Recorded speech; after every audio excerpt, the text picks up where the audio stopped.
Um outro destaque muito importante, quero chamar a sua atenção, porque a Marinha do Brasil rebateu as alegações da Polícia Federal que a força teria disponibilizado tanques de guerra para apoiar o suposto golpe de Estado.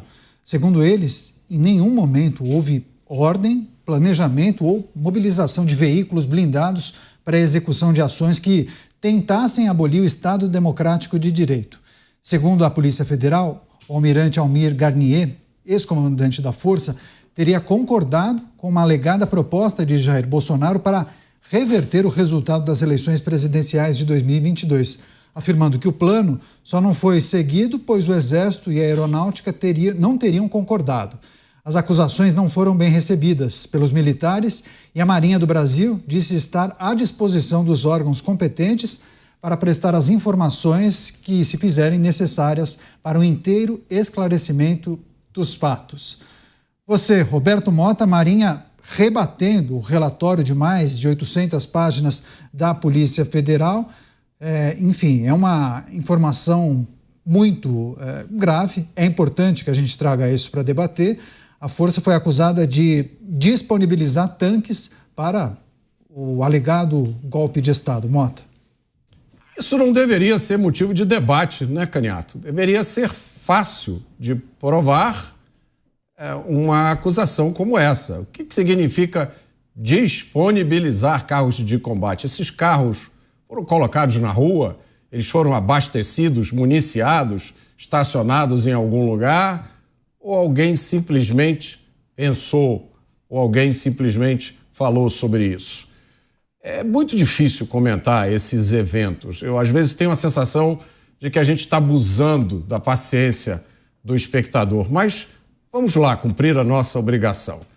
Eu vou lembrar de novo o ângulo jurídico dessa questão, porque o ângulo político dispensa comentários, embora talvez a gente vá falar sobre ele no andar do programa. De novo, como eu sou engenheiro, eu fiz o dever de casa e consultei 3 juristas. E o que eu entendi foi isso. Plano está na esfera da cogitação. Planejar não é um ato preparatório de um crime. Mesmo sendo um ato preparatório, não seria punível. Somente seria punível atos de execução como tentativa. Tentativa é diferente de planejamento.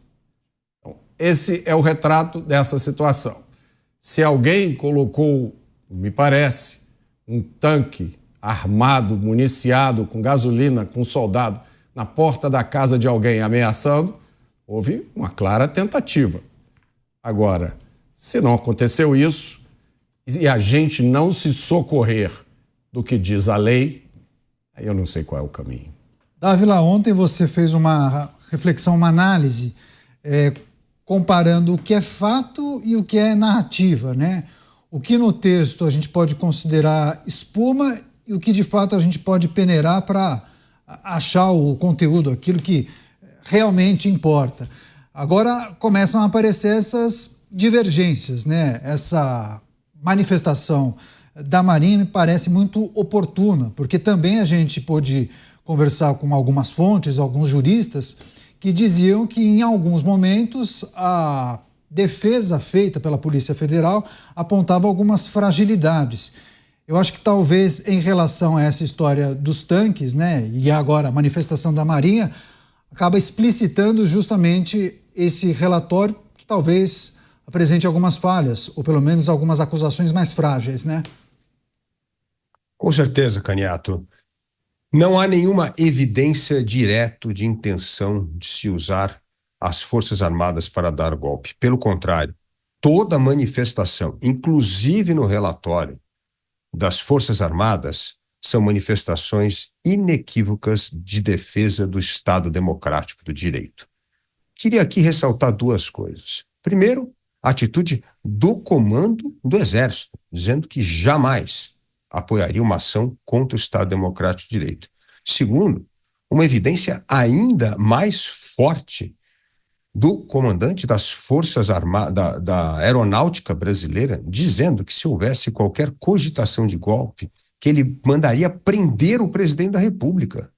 Então, assim, é uma manifestação inequívoca das Forças Armadas brasileiras contra qualquer tentativa de golpe de Estado. Segundo ponto, fundamental, ou nós separamos as evidências diretas das intenções, ou nós vamos começar a confundir a narrativa com o direito. E isso não produz bons resultados. Ao contrário, produz injustiças, como vem ocorrendo no julgamento coletivo de pessoas, no 8 de janeiro, que nada tem a ver com golpistas de Estado, tem a ver com baderneiros e vândalos. E aí sim, já existe código penal para punir baderna e vandalismo.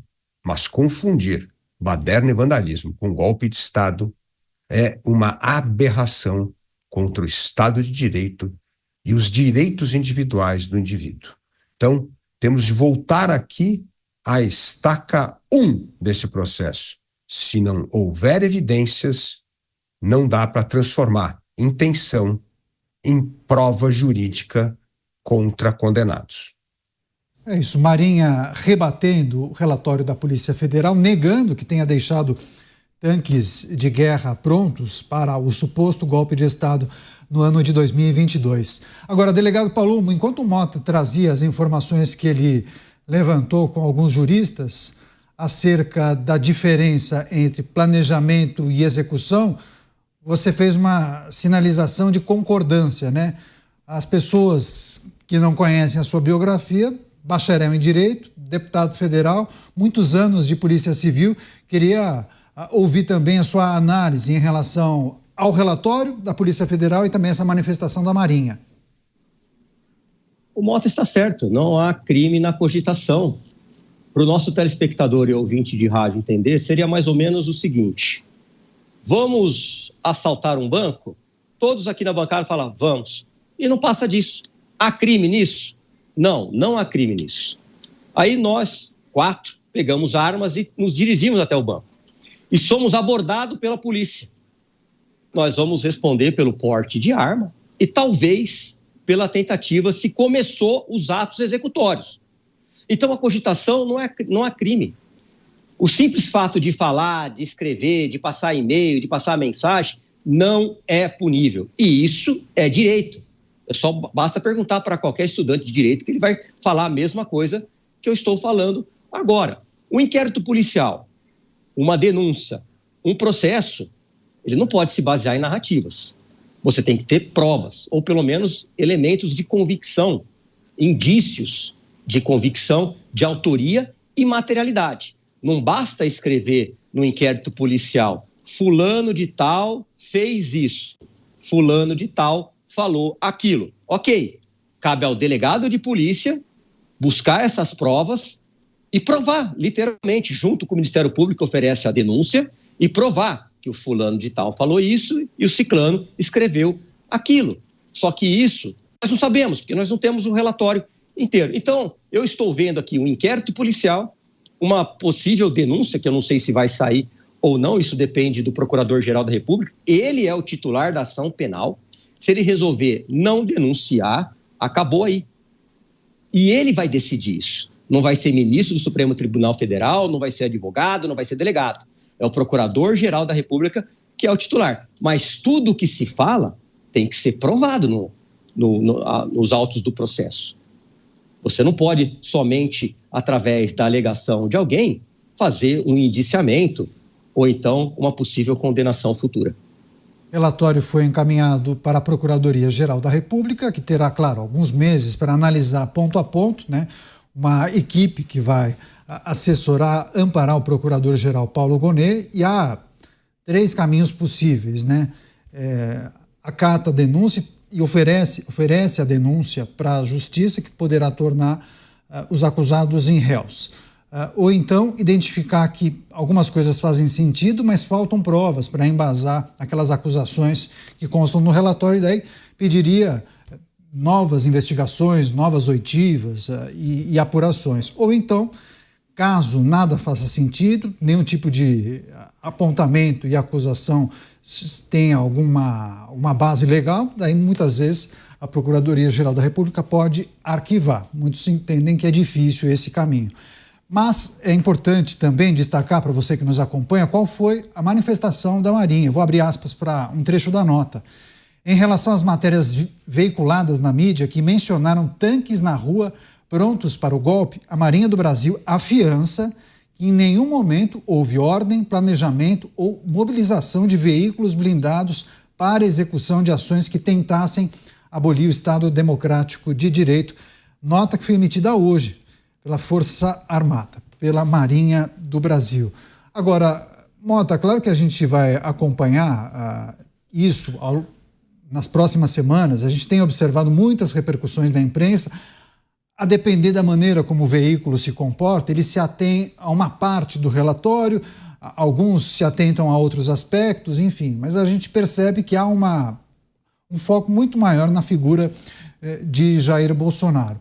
Como é que vai ficar o nosso país nas próximas semanas? Porque só se fala disso, né? O que a gente pode esperar? Todos os holofotes voltados agora para essa manifestação, esse parecer da PGR que deve acontecer no início do próximo ano.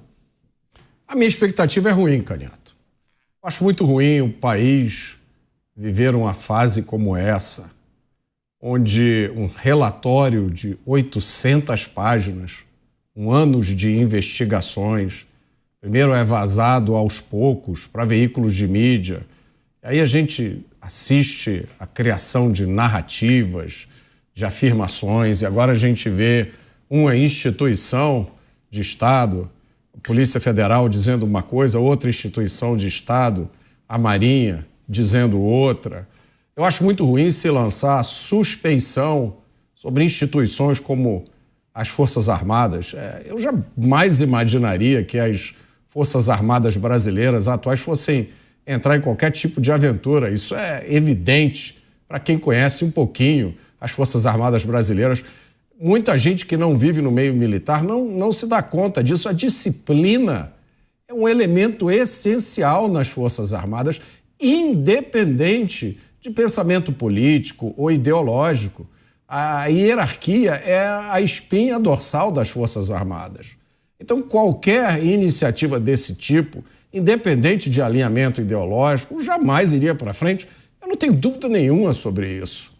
Agora, você criminalizar, porque isso é que às vezes parece, você querer criminalizar a opinião, todos nós, como cidadãos, temos direito de reprovar um governo, de reprovar a atitude de um político, de achar que determinado pensamento é ruim para o país e vai conduzir para um desastre.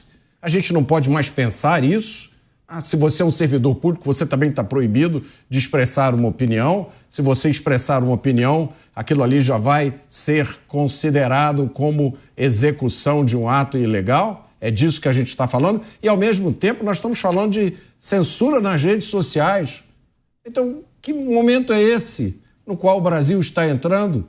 Você não pode mais pensar, você não pode mais falar nada, tudo agora tem que ser regulamentado, agora os pets do Brasil vão ter que entrar num cadastro. Eu acho que a gente vai falar sobre isso ainda hoje, justamente no momento em que no nosso vizinho do norte os ventos estão mudando, a liberdade está ganhando uma segunda chance, processos que foram abertos contra o presidente, agora presidente eleito, Donald Trump, assustadoramente semelhantes aos que aconteceram aqui. Eu todo dia trago aqui ao nosso ouvinte, ao nosso espectador, um pedido de que ele preste atenção na semelhança das coisas que aconteceram nos Estados Unidos e estão acontecendo aqui no Brasil. É semelhança demais para ser pura coincidência.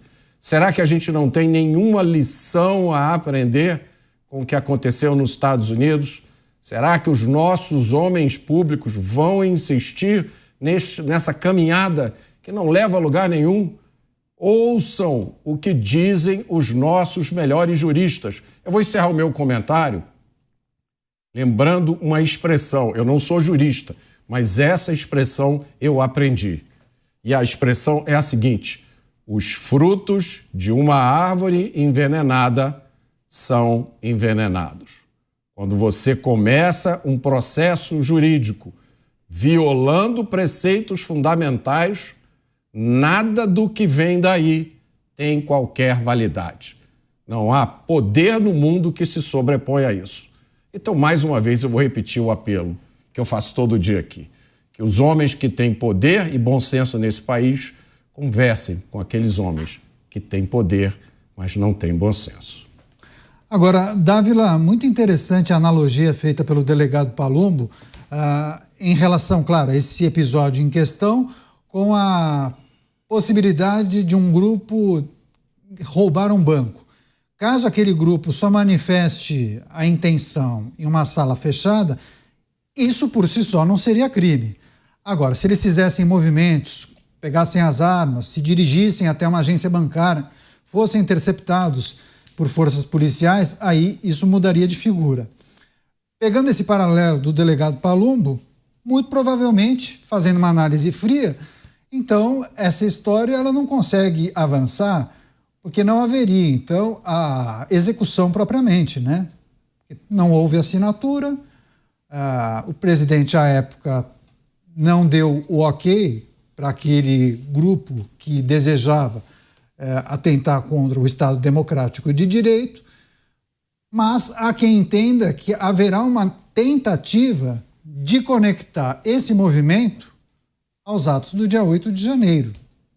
Agora, há quem entenda, quem faça a seguinte leitura: isso é impossível. Não haveria mecanismos para você conectar uma história a outra. Mas há quem entenda que sim. Muitas vezes talvez haja aí uma criatividade ou tentem fazer alguma ligação de um ponto aqui, outro acolá, uma mensagem de WhatsApp, o camarada é sobrinho de não sei quem, sabe aquelas coisas? Enfim, até tem uma mensagem muito interessante da Mara, dizendo se o Valcir Carrasco trabalha na Polícia Federal, porque ela ficou surpresa com as conexões feitas aí nesse relatório. Mas eu queria escutá-lo, se é possível a gente lá na frente verificar um parecer que faça essa conexão entre o que aconteceu em 22 com o que aconteceu em janeiro de 23. A Mara está coberta de razão. É preciso quase que um diretor de cinema, um grande roteirista, para fazer essas ligações e criar uma minissérie. Mas isso é ficção. O problema é quando a ficção começa a se tornar realidade num país que estamos vivendo hoje. E aí vem um ponto importante. Não há nenhuma conexão, óbvio, entre o que aconteceu no 8 de janeiro com esses atos de supostos golpes. E não há nenhuma coordenação em nada. Isso aí é preciso ter um diretor de cinema muito criativo para escrever um grande roteiro, né? É a famosa teoria da conspiração, né? Aí tá bom, aí se você tiver fazer uma minissérie da teoria da conspiração, vai dar certo aí em ligar os fatos. Mas se olharmos para o direito, os fatos como ocorreram, na cronologia, não existe nenhuma ligação entre uma coisa e outra. É querer transformar baderneiro em golpista, como aconteceu, inclusive por interpretação do Supremo Tribunal Federal, que acabou condenando muita gente, né, justamente com essa tese de ficção. Mas agora, vamos voltar aos fatos. Os fatos é o seguinte: desde que começou os inquéritos, lá atrás, em 2019, quando ainda nem tinha golpe de Estado, começou com a reportagem da revista Cruzoé, tudo começou torto e contrário às regras do Estado de Direito. Primeiro, Canhato, tivemos inquéritos por tempo indeterminado, que é inconstitucional e sob sigilo. O inquérito tem que ter tempo determinado e você tem que ser claro por que esse inquérito está sendo aberto e por quanto tempo vai se fazer a investigação para se levantar provas. Não, nós tivemos aqui inquérito por tempo indeterminado, sob o manto do sigilo, no qual os acusados não tiveram acesso aos autos. Isso não existe em nenhum Estado democrático de direito. E isso não foi cometido por um juizinho qualquer, isso foi cometido pela Suprema Corte. E agora, nessa reta final do inquérito da Polícia Federal, o juiz responsável pelo caso é um dos citados como possível vítima. Como é que essa pessoa pode ser isenta em julgar um inquérito desse? Então, esses desatinos em todo esse processo pode levar, inclusive, mesmo que haja acusação formal lá na frente, Caniato, à anulação do projeto, do processo. Então, esse é o primeiro ponto que nós temos de ficar muito atento. E isso não tem nada a ver com impunidade. Isso tem a ver com o respeito às regras do Estado Democrático de Direito. Segunda coisa, e aí minha pequena discórdia com o Mota e com o delegado Palumbo é o seguinte: é verdade, um cidadão comum que sentar num bar e dizer que vai assaltar banco, é óbvio que isso aí não tem fundamento algum. Mas o que os inquéritos mostram? Que se for pessoas com poder de comando em cargo público tramando, isso pode sim ocorrer no Código Penal, no artigo 359. E eu vou ler o artigo 359. É tentar com emprego de violência ou grave ameaça, não é ir aos fatos, abolir o Estado Democrático de Direito, impedindo ou restringindo o exercício dos poderes constitucionais. Então, essa narrativa que está sendo criada no inquérito do suposto golpe é justamente para enquadrar determinadas pessoas que agiram neste artigo 359. Não precisa ter o fato consumado. A mera cogitação com emprego de violência ou grave ameaça já é suscetível à punição de 4 a 8 anos de cadeia. Isso é o que está no Código Penal. Então, eu entendo que o inquérito da Polícia Federal caminha por essa vertente, a vertente do artigo 359 do Código Penal. Por isso que a narrativa, Caniato, mais à frente, pode ser descartada ou pode ser usada para complementar fatos apresentados para que se concretize denúncias em relação a alguns personagens que vêm sendo citados neste inquérito. Você, delegado Palumbo, talvez tenha um complemento a fazer, as projeções sobre qual será a leitura da PGR e a possibilidade de oferecer denúncia à Justiça. Concorda com essa leitura do Dávila? É importante esse detalhe que ele trouxe aqui para a discussão. Respeitosamente, eu discordo totalmente. Por quê? Porque o artigo 359 fala em tentar, não fala em cogitar. E cogitação não se confunde com tentativa. É muito diferente. Cogitar é você falar, vamos lá cometer esse crime. Tentativa não, você inicia os atos executórios. Agora, se vai ter a denúncia ou não, acho que a gente vai ter que aguardar aí a decisão do Procurador-Geral da República. Seria leviano da minha parte falar que vai ter ou que não vai ter. Ele vai ter tempo para analisar. O prazo legal é 15 dias, que pode ser prorrogado mais 15. Logo, logo nós vamos entrar em recesso. O Poder Judiciário, o Ministério Público também entram em recesso. Então, muito provavelmente, essa denúncia sairá ou não lá para fevereiro. Agora, se estivesse escrito lá no artigo 359, voltando ao assunto um pouquinho, cogitar ou tentar, aí seria crime. Mas como não está escrito isso, o juiz simplesmente não pode pegar uma palavra, colocar no artigo de lei, no caso 359L, e colocar isso como crime. Ninguém pode ser punido por um fato que não esteja na lei. Isso também é um princípio de direito. E o que o Mota falou da teoria dos frutos envenenados é a mais pura realidade. Isso a gente aprende no primeiro ano. Se o processo, o inquérito, começa nulo, por um todo o processo vai ser nulo. Ele nunca vai poder ser legal. Pois é, mas e se a tese defender que os acampamentos já eram os tais atos preparatórios?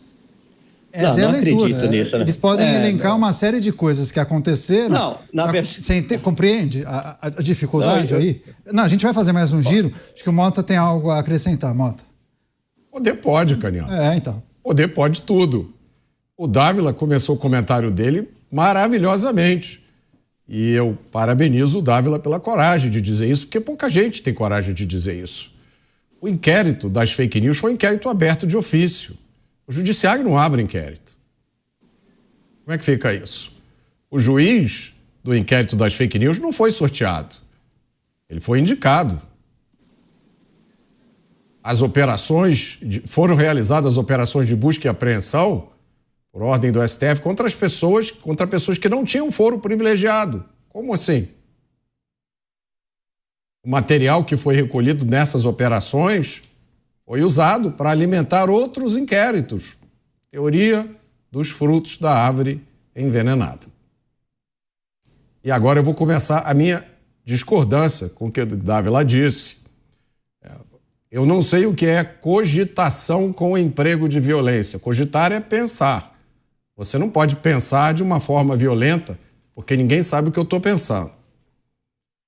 Quanto ao fato disso ter acontecido com pessoas em cargos elevados, todos são iguais perante a lei. Se a lei não discrimina, a lei não trata o homicídio cometido por uma grande autoridade de uma forma diferente que ela trata o homicídio cometido por uma pessoa normal.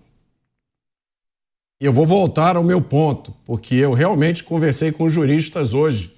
Eles me deram exemplos. Eles disseram o seguinte: Roberto, é importante examinar o tipo penal, o tipo de crime, para compreender o que caracteriza um ato de execução. Isso não é uma coisa trivial.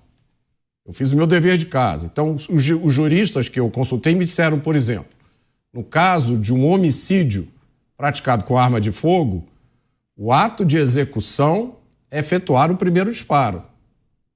Então, porque se você pensou em matar alguém e conseguiu uma arma, isso aí pode ser um crime de obtenção ilegal de arma de fogo, mas não é de homicídio. Um outro exemplo muito interessante, delegado Palumbo, se eu estiver falando besteira aqui, me corrija. Eu estou só repetindo a minha conversa com os meus amigos.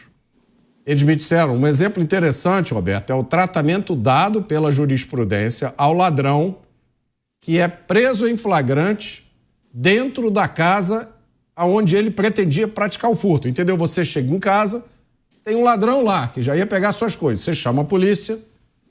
Segundo o júri, mas ele não pegou nada ainda, ele só estava na sua casa. Segundo os juristas que eu consultei, os tribunais entendem que nesse caso não há tentativa de furto. O criminoso só vai ser condenado por violação de domicílio. E os juristas que eu consultei me disseram que ainda que tivessem sido iniciados atos de execução, se a pessoa desistiu voluntariamente do crime que ela pretendia cometer, ele responde somente pelos atos que ele executou, não pelos atos que ele ia cometer, mas desistiu. E ele só responde se esses atos que ele executou constituírem, por si só, infrações penais. Meus amigos, isso não é juridiquês. Eu tentei explicar aqui da linguagem mais normal possível. Isso é direito. Ou a gente respeita isso, ou a gente faz o que o coração mandar. E aí vai ficar complicado. É uma discussão muito interessante, essas leituras, né, sobre as possibilidades para esse caso. São inúmeras, né? A suposta trama de golpe de Estado, os atos preparatórios, somente cogitação, né? O que poderia ser enquadrado como ato preparatório. Dávila, eu acho que quer fazer um complemento depois do comentário do delegado Palumbo e do Mota. Por favor. Eu estou apenas fazendo o contraponto como outros advogados estão interpretando isso. E tem um conceito até, Mota, muito interessante que um dos advogados me falou defendendo essa história do artigo 359, que é crime, sim, de acordo com o Código Penal, o artigo 359, a tentativa de resultado frustrado. Então, isso pode... E quando você vê a leitura que está sendo feita do inquérito, é justamente nesse sentido. Eu vejo a mistura da narrativa com a ausência de fatos, ou com poucos fatos e muita narrativa, é para criar justamente essa ideia de uma tentativa frustrada, apesar de não ter tido resultado. Isso aí eu estou dizendo de acordo com alguns juristas. Pode ser considerado crime de acordo com o artigo 359. Eu não estou, imagina, defendendo uma coisa ou outra, como vocês dois, o Palumbo ainda é advogado, eu não sou jurista, nem o Mota é, mas é apenas as conversas, assim, para dizer que não é uma coisa, assim, não é uma tese sem pé nem cabeça. Uma parte entende que o enquadramento no artigo 359 pode implicar na denúncia entre algumas pessoas que foram citadas no inquérito. Então, é apenas um contraponto. E eu acho que a coisa mais importante que a gente pode fazer nos pingos nos is é entender essas visões para que as pessoas tirem conclusão ou entendam o que está sendo feita com a exploração de determinadas narrativas para mais à frente enquadrar num tipo de crime. Pois é, delegado Palumbo, claro que a gente recebe uma porção de mensagens, né? E também a gente, ao longo do dia, a gente acaba conversando com muitos juristas e há um entendimento de que, no final das contas, haverá a defesa de uma teoria que tente juntar todos aqueles inquéritos que envolvem Jair Bolsonaro, né? Ele teria fraudado o cartão de vacinação para conseguir entrar nos Estados Unidos, enquanto o plano estaria sendo executado no Brasil. A suposta venda de joias sauditas seria para bancá-lo no exterior. Enfim, há uma teoria que beira a fantasia, né? Beira um filme hollywoodiano, tentando amarrar todos esses inquéritos. A ver, vamos saber qual será o entendimento da Procuradoria-Geral da República e quais serão as conexões feitas a partir daí. Agora, quando a gente fala em cogitação e atos preparatórios, quando o tal grupo faz movimentos com o objetivo de atentar contra o Estado Democrático de Direito, muitos fazem a seguinte análise, né? Que a tal minuta, sei lá, os acampamentos, os próprios atos de depredação do dia 8 de janeiro, até me lembro, escutei um advogado falando das blitzes que aconteceram no segundo turno das eleições, daí eu fiquei pensando, bom, mas como é que queriam dar golpe se nem o resultado tinha saído? Enfim, fazem uma miscelânea e acabam listando uma série de coisas que poderiam ser interpretados como atos preparatórios, a depender de quem analisa. Mas, enfim, queria escutá-lo, delegado. Não, Candidato, você está certo. Seria hilário se não fosse trágico. Afinal de contas, tem pessoas presas. Tem pessoas presas há mais de um ano, 2 anos, já vai completar. E isso, para mim, é absurdo. Eu não posso acreditar e não acredito que aquelas pessoas que ficaram lá na frente do acampamento estavam tramando qualquer tipo de golpe, mesmo porque não tinha arma nenhuma, não tinha granada, não tinha foguete, não tinha lança-foguete, tinha nada. Tinha nada. Tinha as pessoas ali que são patriotas, sim, né, que estavam inconformados, mas que poderiam fazer esse tipo de manifestação. Da mesma forma, se a esquerda tivesse perdido, elas poderiam também ficar ali acampadas, como ficaram. Quando o atual presidente estava preso, eles ficaram ali na sede, nas imediações da sede da Polícia Federal, e isso é legal, isso é permitido pela Constituição Federal. Agora, a gente não pode confundir cogitação, que não é punível, com o início da execução. No meu ponto de vista, eu entendo que até agora não passou de cogitação. Se não passou de cogitação, não há que se falar em tentativa de golpe. Logo, o ex-presidente Jair Bolsonaro não deveria ser punido. Pelo que eu sei, pelo que eu acompanho. Claro que eu precisava ler o relatório inteiro e ver a denúncia que o Procurador-Geral da República vai fazer ou não, se ele vai decidir fazer a denúncia ou não. Talvez ele entenda do jeito que eu estou entendendo. Talvez não. A gente não sabe o que vai sair aí da denúncia ou não do excelentíssimo Procurador-Geral da República. Quer dizer, vários aspectos sendo analisados pelos nossos comentaristas, claro, até chamando a atenção para essa manchete que a nossa produção colocou. Essas acusações da Polícia Federal, principalmente em relação a instituições da República, instituições como as Forças Armadas, podem gerar uma crise no Brasil? Vivemos uma situação atípica, né? De que forma a gente vai acompanhar a relação entre os poderes da República diante dessa situação, instituições tão importantes? Mota, você trouxe prognósticos não muito animadores, né? Há pouco. Agora, para o cidadão comum, para a pessoa que gosta de acompanhar o noticiário, para quem nos assiste diariamente e não sabe exatamente como se comportar, como conversar com seus colegas, familiares, o que é preciso alertar essa pessoa que acompanha isso à distância, mas fica preocupado com o que pode acontecer? Use o seu senso crítico. Pense se as coisas que estão lhe dizendo tem lógica. Eu acho que esse é o grande desafio nosso aqui. Nós temos aqui um jurista, que é o delegado Palumbo, e que já colocou a sua posição de forma clara e que coincide com a posição que eu vi de outros juristas. Mas eu acho que antes da gente entrar na esfera jurídica, a gente tem que ir pela lógica. Eu me lembro de nós comentarmos aqui uma operação policial que apreendeu 700 quilos de cocaína que estavam escondidos em mangas, e essa operação foi invalidada.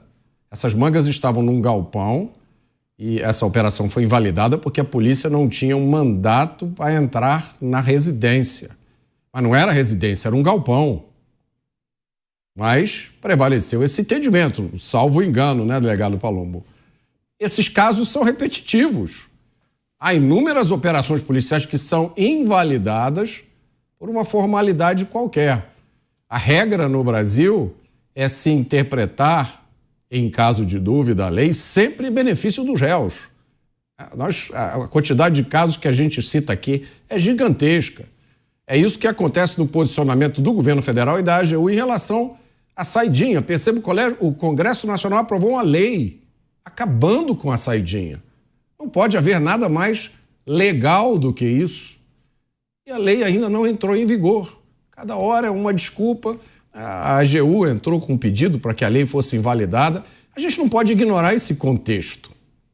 E agora dizer, não, há a opinião A e há a opinião B. Nunca há a opinião A e a opinião B quando é o caso de um chefe de facção que sai pela porta do presídio num plantão judiciário. Cadê a opinião B? Só tem a opinião A. E agora tem a opinião A e a opinião B? Onde estão os garantistas penais que dominaram a justiça criminal do Brasil durante 40 anos, que criaram todas essas coisas que estão aí, progressão de regime, saidinha, remissão de pena por leitura? Quantos espectadores sabiam que existe isso no Brasil? O criminoso, estuprador, assassino, assaltante, ele está preso, aí ele diz, ele vai lá na biblioteca do presídio, pega uns livros, depois devolve. Para cada livro que ele devolveu, tantos dias de pena. Meus amigos, desculpem, esse país onde nós vivemos os últimos 40 anos não é esse país agora, que está lá com o time A e o time B debatendo qual é a interpretação do artigo e que deixa um motorista que estava levando 50 milhões de cocaína no seu caminhão, solto na audiência de custódia. Eu acho que a gente tem que levar essas coisas em consideração, vocês não acham? Você, Dávila, perspectivas para o país em meio a essa situação. Esse é um assunto que praticamente roubou o noticiário, né? Só se fala isso até o tal do ajuste econômico, hoje, pronunciamento do ministro Fernando Haddad à noite, isso está em segundo plano, né? A gente está aqui debatendo, analisando os muitos aspectos do relatório da Polícia Federal, as projeções para o parecer da Procuradoria-Geral da República, enfim, há muita coisa para ser destacada, é preciso conectar, mas também olhar para o país, né? Assim, a situação política do país tem conexão direta também com essas decisões e com essa expectativa, né, Dávila? Canhoto, você está coberto de razão. Este é o episódio mais preocupante que o Brasil enfrenta desde a redemocratização. Esse ativismo judicial e governos populistas colocam em risco a democracia no Brasil. Essa é a verdade. Mas governo populista só tem um jeito de resolver. É por meio do voto. Eleições limpas, o voto consciente e o partido político fazendo uma seleção um pouco mais criteriosa dos seus candidatos. É assim que a gente pode tirar populista do poder. Agora, em relação à questão da insegurança jurídica, do ativismo judicial, aí nós temos que restabelecer os freios e contrapesos para voltar a ter o equilíbrio entre os poderes no Brasil. E eu sempre defendo aqui, né, Canhoto, a autocontenção dos poderes, né? Hoje mesmo eu publiquei um artigo no Estado de São Paulo dizendo 6 medidas fundamentais para essa autocontenção dos poderes. Primeira medida, encerrar imediatamente inquéritos por tempo indeterminado e sigilosos e acabar com decisões arbitrárias que desrespeitam os fundamentos do direito à ampla defesa e o respeito ao processo legal. Segundo ponto importante, combater a impunidade e a corrupção. O plenário do Supremo Tribunal Federal tem a decisão mais importante da história da Alta Corte brasileira. Decisões monocráticas sepultaram a Lava Jato, soltaram um monte de corruptos e ignoraram evidências claras de corrupção no país. Eu espero que o plenário do Supremo Tribunal Federal restitua o direito e não deixe corruptos saírem impunemente. Terceiro ponto fundamental: fim das decisões monocráticas. O Supremo Tribunal Federal, como guardião da Constituição brasileira, tem de se manifestar como colegiado. Não pode haver mecanismo arbitrário que permita o entendimento de um único juiz sobre a Constituição. O quarto ponto fundamental é a Suprema Corte, como a Suprema Corte americana, saber dizer não. O STF não precisa se manifestar sobre todos os casos que chegam à Suprema Corte. Aliás, deveria criar critérios objetivos para selecionar apenas casos que necessitam de melhor compreensão sobre o cumprimento dos preceitos constitucionais. É esse o papel da Suprema Corte. O quinto ponto de autocontenção é o que eu chamo do voto de silêncio. Ministro digno do Supremo Tribunal Federal deve se manifestar apenas nos autos. Não deve participar de converscote empresarial, entrevista na imprensa, jantar animado com quem tem caso no Supremo. Não é assim. É só nos autos que se manifesta o ministro do Supremo. E o último ponto: dar o exemplo e acabar com privilégios. É inaceitável que os guardiães da lei e da Constituição recebem salários e benefícios que ultrapassam o teto constitucional. Isso é uma vergonha, é uma imoralidade. E não podem achar, alguns juízes, como acham que isso é, entre aspas, normal. Não, é anormal e tem que ser repudiado. Se a Suprema Corte não tomar essas 6 medidas de autocontenção, infelizmente, Caniato, nós vamos ver a contínua degeneração do Estado Democrático de Direito. Inclusive, quero destacar um excelente artigo publicado na seção de opinião do Estado de São Paulo, 6 medidas de autocontenção, o artigo do Luiz Felipe Dávila.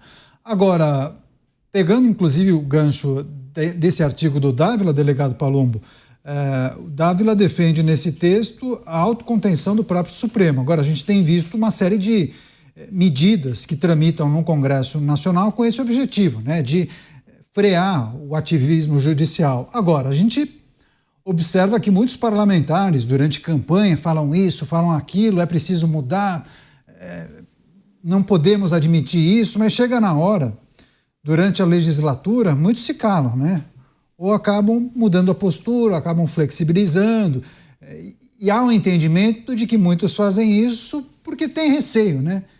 Que lá na frente, algum tipo de problema que envolva a sua legislatura seja julgado justamente pelo próprio Supremo Tribunal Federal. Então acaba sendo um acordo de cavalheiros, né? Não falam nada deles e eles vão ter parcimônia comigo lá na frente caso aquele parlamentar tenha algum problema. Tem disso também, né, delegado? Caniato, você foi muito bondoso. Boa parte dos deputados e senadores se borram de medo do Supremo Tribunal Federal, sequer tem coragem de subir na tribuna para falar qualquer coisa do Supremo Tribunal Federal. Aliás, estão rasgando a Constituição. Pelo artigo 53 da Constituição, que é muito claro, até uma criança consegue interpretar. Se você colocar uma criança de 12 anos, ela faria a interpretação do artigo 53 da Constituição Federal, que diz que os deputados e senadores são invioláveis por quaisquer de suas palavras, votos e opiniões. Ocorre que a Polícia Federal e o próprio Supremo estão indiciando deputados que estão falando na tribuna. E aí, nós, lamentavelmente, estamos vendo a omissão do presidente da Casa, que deveria tomar uma atitude e proteger essas prerrogativas. Um poder não pode ultrapassar os seus limites constitucionais. A Constituição Federal é a lei mais importante desse país. Quando simplesmente rasgam essa Constituição, para que serve o Congresso Nacional? Para que serve manter 513 deputados e 81 senadores? Se não há respeito com a legislação. Todos devem respeitar as leis. Aliás, isso daí é um princípio constitucional. Ninguém está acima da lei. A lei serve para branco, para preto, para pobre, para rico, e ela deve ser respeitada. Quando você não respeita a Magna Carta, a Constituição de 1988, qual é a segurança jurídica que a gente passa? Nenhuma. Então, o que eu percebo aqui em Brasília é que muitos deputados, infelizmente, e senadores, mais ainda, estão extremamente acuados, o medo. E aí vai caber ao eleitor fazer uma análise, enxergar o que foi que o meu deputado que eu votei fez? O que foi que ele falou? O que foi que o senador fez? Qual atitude que ele teve? Ou ele ficou esbravejando durante a campanha e depois, quando ele estava igual um leão na campanha e quando chegou aqui no Congresso, ficou igual o gatinho, sequer teve coragem de falar absolutamente nada. O eleitor precisa fazer essa análise. Depende dele a mudança das casas legislativas.